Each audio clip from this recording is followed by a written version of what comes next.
오늘은 어제 이어서 잠언 16장 16절부터 33절까지 구약성경 928쪽 잠언 16장 16절부터 33절까지 오늘 주시는 하나님의 말씀으로 받겠습니다. 잠언 16장 16절부터 읽겠습니다. 지혜를 얻는 것이 금을 얻는 것보다 얼마나 나은고 명철을 얻는 것이 은을 얻는 것보다 더욱 나으니라. 악을 떠나는 것은 정직한 사람의 대로이니 자기의 길을 지키는 자는 자기의 영혼을 보존하느니라. 교만은 패망의 선봉이요 거만한 마음은 넘어짐의 앞잡이니라. 겸손한 자와 함께하여 마음을 낮추는 것이 교만한 자와 함께하여 탈취물을 나누는 것보다 나으니라.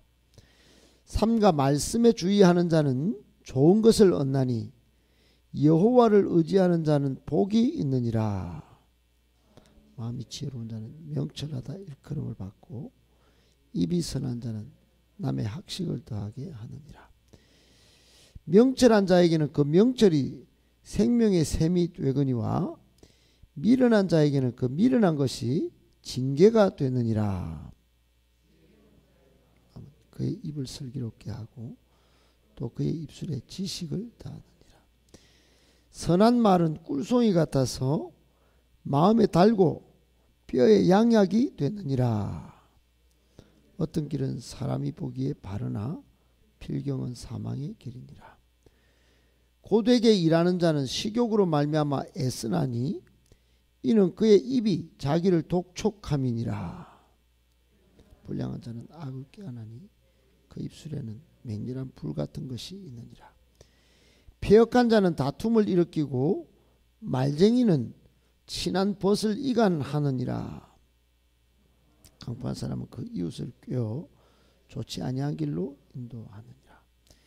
눈짓을 하는 자는 패역한 일을 도모하며 입술을 닫는 자는 악한 일을 이루느니라. 백발은 용화의 면류관이라. 공의로운 길에서 얻으리라. 노하기를 더디하는 자는 용사보다 낫고 자기의 마음을 다스리는 자는 성을 빼앗는 자보다 나으니라. 제비는 사람이 뽑으나 모든 일을 작정하기는 여호와께 있느니라. 아멘. 할렐루야. 참 반갑습니다. 여러분 한 절 한 절 이 잠언서 이 교훈이 옛날에는 우리나라로 치면은 왕의 자녀를 가리키는 용도로도 썼고 또 학식과 지식과 지혜를 더하여 세상을 승리하도록 이끈 그런 귀한 말씀들입니다. 우리가 지금 한 절 한 절 이걸 다 그 의미와 또 교훈의 말씀을 다 살펴볼 수는 없지만은 여러분이 계속 읽다 보면 한 절 한 절 삶의 지침 또는 생활에 아주 지혜를 더해주는 그런 귀한 꿀 같은 말씀이니 그 말씀들을 가까이 하고 늘 익숙하게 하시어서 앞으로 삶에 승리하시고 또 복 받으시기를 예수님의 이름으로 축복합니다.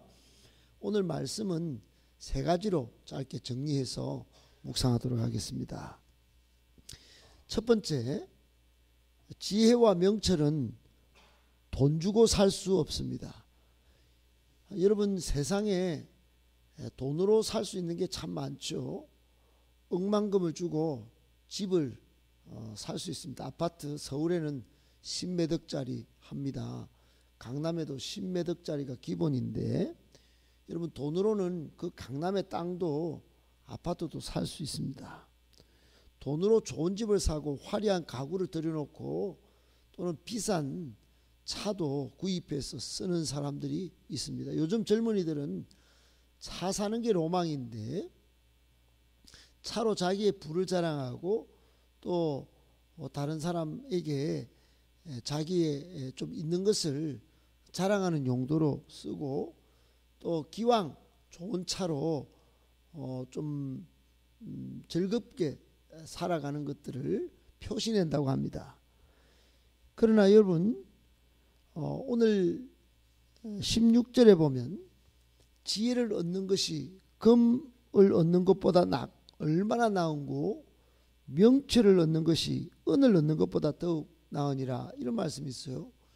여러분 옛날에는 지금 돈 억 단위로 이야기하는 것보다 금, 은 그러면 최고의 가치였습니다. 금은 얼마고 은은 얼마고 이런 계산이 없었어요. 그냥 금, 은 그러면 그 집에 아이고 큰 거 가졌네, 얼마나 부자고 이렇게 됐습니다. 오늘 이 말씀은 무슨 말씀입니까? 지혜를 얻는 것, 명철을 얻는 것, 즉 하나님의 말씀으로 지혜를 얻고 하나님의 말씀으로 명철한 이 모든 것은 금, 은보다 낫다고 하는 이유가 뭘까요? 그것은 재물이나 돈으로 지혜나 명철을 살 수 없다는 것입니다. 여러분 재물로는, 돈으로는 집을 살 수 있지만, 화려한 가구를 넣고 또 좋은 차를 살 수 있지만 그것으로 참된 행복을 살 수는 없습니다. 돈으로는 얼마든지 해외여행을 다니고 맛있는 음식을 먹을 수 있지만 그것으로 사랑도 살 수 없고 그것으로 가족의 화평도 때로는 살 수 없습니다. 오히려 돈 때문에 화평이 깨지고 자녀와 또 부모 간의 의가 상하는 경우를 많이 봅니다. 여러분 재물로는 22절에 보면 생명의 샘을 살 수가 없어요. 지혜와 명철은 거룩한 사람을 만들기도 하지만은 돈으로는 거룩한 사람을 만들어낼 수가 없습니다. 뛰어난 명문가 집안의 성공병 환자를 만들어낼 수 있지만은 거룩한 인품과 탁월한 성품을 가진 하나님의 사람은 지혜와 명철로 되기 때문에 오늘 이 말씀을 하는 것입니다. 여러분 하나님이 원하시는 사람은 온전한 사람, 겸손한 사람, 지혜와 명철로 하나님을 기쁘시게 하는 사람, 하나님의 마음을 시원하게 하는 사람입니다. 다른 말로 하면 다윗과 같이 하나님 마음에 합한 사람입니다. 여러분 자기를 만족하게 하고 자기의 유익을 위해서는 돈이 조금 필요합니다. 돈이 안 필요한 건 아니에요. 그러나 여러분 정말로 영원한 만족, 또 하나님의 마음을 시원케 하고 생명을 얻고 참된 복을 얻기 위해서는 돈이 아니라 지혜와 명철이 필요한 것입니다. 재물로는 환산 불가, 비교 불가한 것이 지혜와 명철입니다. 여러분 이 새벽에 하나님의 말씀을 항상 듣고 자주 듣고 깊이 들어서 지혜와 명철을 얻어 돈 주고 살 수 없는 이것 때문에 여러분의 생명도 보존하고 여러분의 자녀도 잘 되고 여러분 인생이 더욱더 아름답게 또 하나님 보시기에 참으로 멋진 그런 인생을 살아가시기를 예수님의 이름으로 축복합니다. 아멘. 두 번째, 손해가 되어도 예수 믿는 사람은 정직하고 성실하게 살아야 합니다. 여러분 그리스도인이 살아가는 삶의 방식은 악을 떠나는 것입니다. 오늘 17절에 이런 말씀이 있죠. 악을 떠나는 것은 정직한 사람의 대로다. 자기의 길을 지키는 사람은 자기의 영혼을 보존한다 그랬어요. 여러분 요즘 악을 안 떠나서 골치 아픈 사람들이 참 많습니다. 지금 잠깐 편하려고 하다가 그거 돈 부정한 방법으로 또 사람 잘못 사귀어서 감옥 가고 또 스토커 당하고 서로 망하는 그런 경우가 얼마나 많은지 모릅니다. 여러분 오늘 18절도 동일한 말이에요. 교만한 사람은 패망의 길로 가는 첫 번째 선 사람이고, 거만한 마음은 넘어지는 사람의 첫 번째다 그랬어요. 여러분, 성도는 항상 정직하고 겸손해야 합니다. 아울러 27절에 보면 불량한 사람은 악을 꾀한다 그랬죠. 그리고 29절에도 강포한 사람은 이웃을 꾀한다 그랬어요. 좋지 않은 길로 인도해내는 사람입니다. 다른 말로 하면 정직하거나 성실하지 않고 다른 방법으로 사는 사람은 넘어지는데 1등, 그리고 망하는데 1등이라는 뜻입니다. 다른 표현으로 하면 성도는 그렇게 살면 안 된다 하는 것을 오늘 말씀이 우리에게 직접 교훈하는 것이에요. 여러분, 회사 다녀 보면 불의에 타협하도록 이끄는 게 이 세상에 참 많습니다. 회사가 그렇게 요구하고 상사가 그렇게 요구하고, 또 다른 사업하는 분은 다른 쪽에서 조금 요령을 피워서 돈을 벌도록 유혹하는 것들이 참으로 많습니다.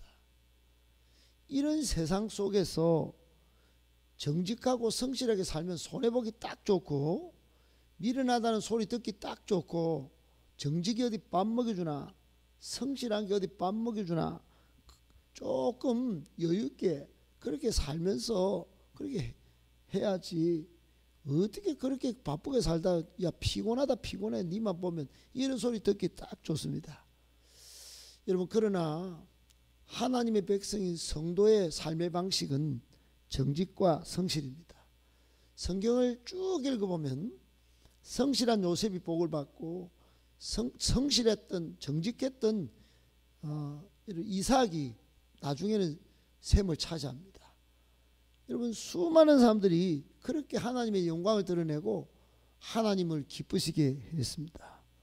손해가 되어도 이익이 없어도 정직하고 성실하게 사는 것이 하나님의 마음에 합한 사람이라는 거, 하나님의 마음을 시원하게 하고 마침내는 복이 된다는 사실을 꼭 기억해야 합니다. 어제 우리 수요일날 양육 때 들어봤지만, 카센터는 직원이 정품을 쓰면 돈이 비싸고 사람들이 안 오니까 유혹을 받아서 가짜를 싸게 자동차 부품을 공급하는 일을 했어요. 그런데 이게 처음에는 좋았는데 나중에는 이게 안 좋은 거에 속에 걸려가지고, 마음에 걸려가지고 정품을 팔아야 되겠다, 내가 예수 믿고 이래서는 안 되겠다 했는데 손님이 다 끊어져가 망할 지경에 빠졌습니다. 그래, 이런 말씀에 교훈 받아가지고 아이고 정직해야지, 내가 좀 비싸게 팔아도 어쩔 수 없다, 하나님의 사람은 정직과 성실이 기본이다. 그리고 또 정품을 써서 정직하게 팔았는데 처음에는 팔이 날리고 망할 지경으로 가다가 점차 매출이 늘어서 나중에는 가짜로 판 것보다 훨씬 더 크게 성장하고 복을 받았다, 이런 이야기가 있습니다. 여러분, 손해가 되어도 이익이 없어도 정직하고 성실하게 살아서 하나님을 기쁘시게 하고 여러분의 삶도 영원히 복받는 은혜가 있기를 예수님의 이름으로 축복합니다. 아멘. 마지막 세 번째, 말씀에 주의하면 그게 복입니다.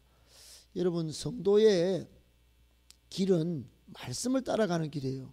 그래서 여러분, 강대상에 항상 저기 붙여 있습니다. 이렇게 뒤에 가려져 있지만, 주의 말씀은 우리의 발의 길이요 등불이다 이랬어요. 여러분, 오늘 본문 20절에도 그런 말씀이 있습니다. 잘 한번 보세요. 삼가 말씀에 주의하는 자는 좋은 것을 얻고 여호와를 의지하는 사람은 복이 있다 그랬어요. 여러분, 아브라함 이야기를 아시죠? 창세기 12장부터 한번 쫙 읽어보세요. 아브라함은 말씀을 따라갑니다.